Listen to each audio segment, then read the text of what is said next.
We are back with Real Estate Update and James Wedgeworth.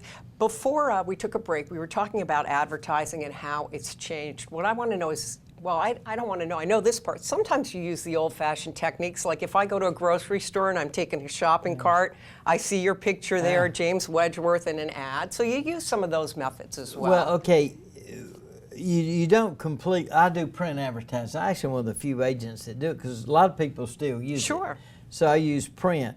Print is not as important as it used to, but I do think it's still important. I mean, if you want to reach, there's some people that still feel comfortable doing that versus going online. It's an age thing. Usually the younger people don't read print.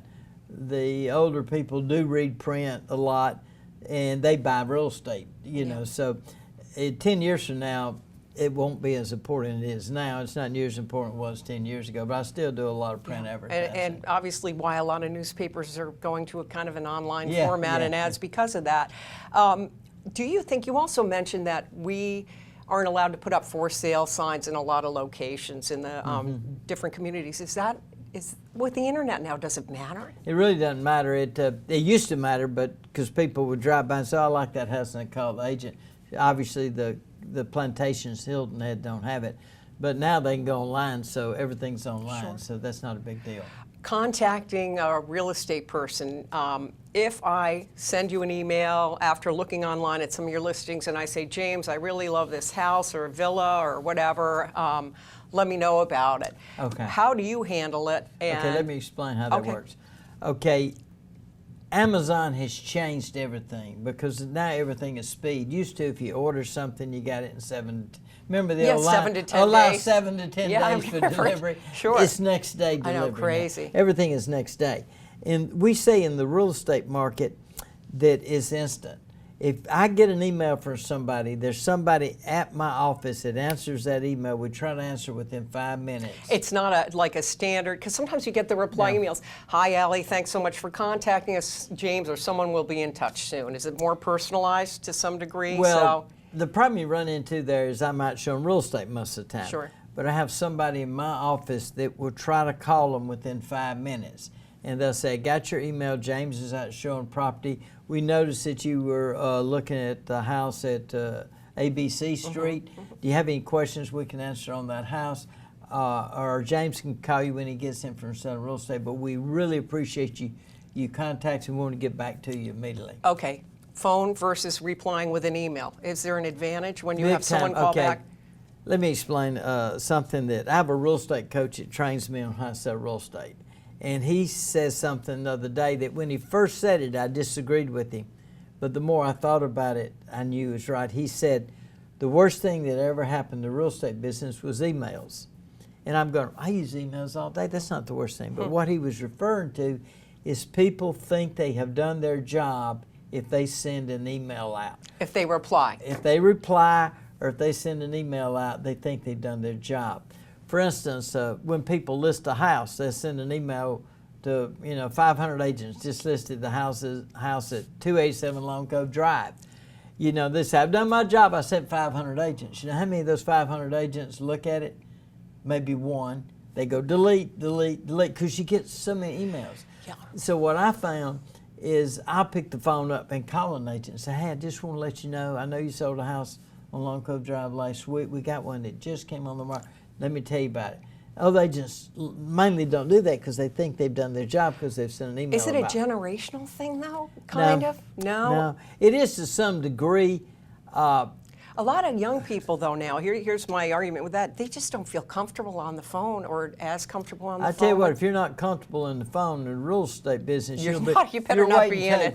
No, you're I know. Part-time. Okay. Well, they probably are doing the dishes or something. You're waiting tables. But so that's interesting. So make the phone call. Don't send. Well, you can send a reply email, but call too, maybe, right? Yeah, right. So that you've probably always done it that way anyway, haven't you? Well, here's what you do: is we call people and say, "I'll be glad to send you some information on the home." And while you're sitting there talking to you, send them a copy of the South Carolina Property Disclosure. You'll send them the expense sheet while you're talking. They get it while you're talking to them. So that's instant, immediate too. Instant. Everything has to be instant. Whereas in the old days, you used to mail them stuff, you know, Yeah. and they get it 4 days later, and they call and say, "Oh, why is the insurance $4,200?" That seems high to me. Well, let me explain why. Sure. But when they get it instantly, so what we try to do is we use email as a supplement for sending them information, but it doesn't take the place of picking up the phone and calling. Yeah. Well, And most people won't do that, which is why most people don't sell a whole lot of real yeah, estate. well, I wonder what Yeah. 900 real estate agents, Yeah, you know, yeah, how they're doing it here yeah. on the island. When you talk about that and email, let's talk about Zillow. You wanted to talk about that. I mean, that's great. I can go online and say I want to look at homes or villas in Hilton Head. Here's where I want to look. Here's my price range, da-da-da. But you were telling me also about Zillow reviews. Okay. What we found, this is really interesting. Actually, I picked this up from my wife. She will not, when we travel, she will not eat at a restaurant without reading all the reviews. Right, either at Google or Yahoo or whatever, Yelp. She goes online, she reads the reviews. And I was thinking, well, if my wife's that way about restaurants, people are probably that way about real estate agents. So what we found is people go, we get calls every day. No, a day goes by, somebody doesn't call me and said, I read your reviews on Zillow. So Zillow does reviews of real estate folks. I did not even know that. Or it might no, be it's Yelp you. or something. It would be yeah. you. Say like if I say your house. Right. And I mean the people will yeah. give feedback and say, Yeah. James is great, or Yeah, he's terrible, or don't ever Yeah, call him, yeah. or whatever. But you get reviews. Yeah. So if I sell your house and you think I did a good job, you go on Zillow and say, we really enjoyed working with Right. James, whatever. I have to check that out. Yeah. I never have. Well, yeah. Do you get should. good reviews? Well, so far most of mine have been. I think I got 2 bad ones. I had I want to ask you because 225 good ones. Well, yeah. that's good. Here's something interesting. A lot of people will say that at businesses, make sure you do a review on Yelp or Google or whatever. Do you ask your folks to do a review on Zillow, or just let them do it if they want to, or what? Well, a lot of people will volunteer to do it, or we'll say to people, if you feel like, Right. we'd love to hear what you thought of our service. If you give us a review, Okay. and just pray they give you a good one. No kidding. No kidding. That makes us work real hard to make sure that we bet- cover all bases to get a good You know what? I have a review. feeling you'd work hard anyway. yeah.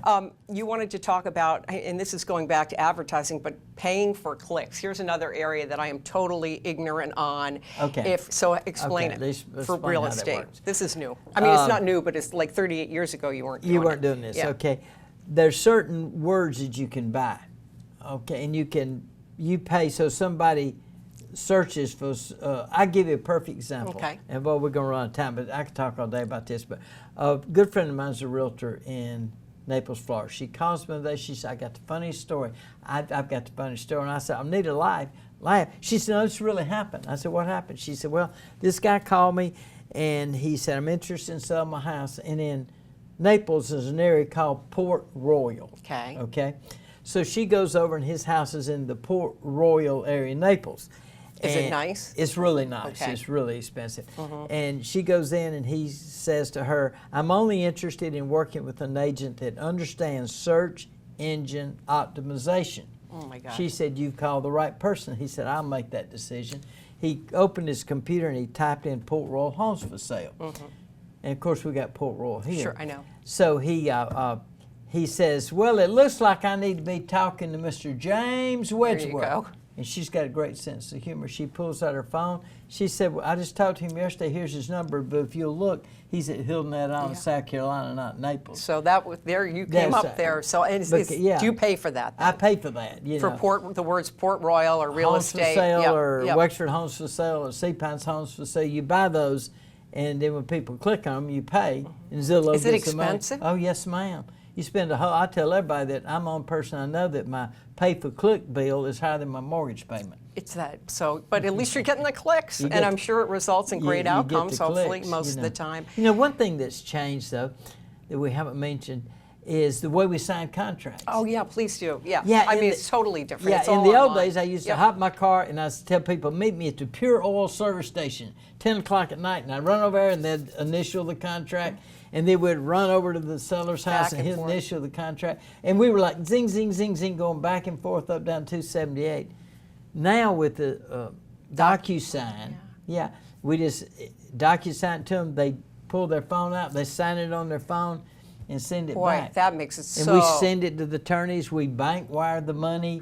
Used to we get a check. Now they just bank wire the money to their attorney. like you say, instant. instant. It's totally changed Are you glad? Well, most changes are good as long as you still give good service. Yeah. But boy, there's all kind of. This is a great subject. I'm so glad we talked about Well, thank you this. so much, James Wedgeworth. As always, great speaking with you. Nothing like talking about change. you Yeah, know? change is always around. We want to thank you for watching Real Estate Update. I'm Allie McNair. Take care.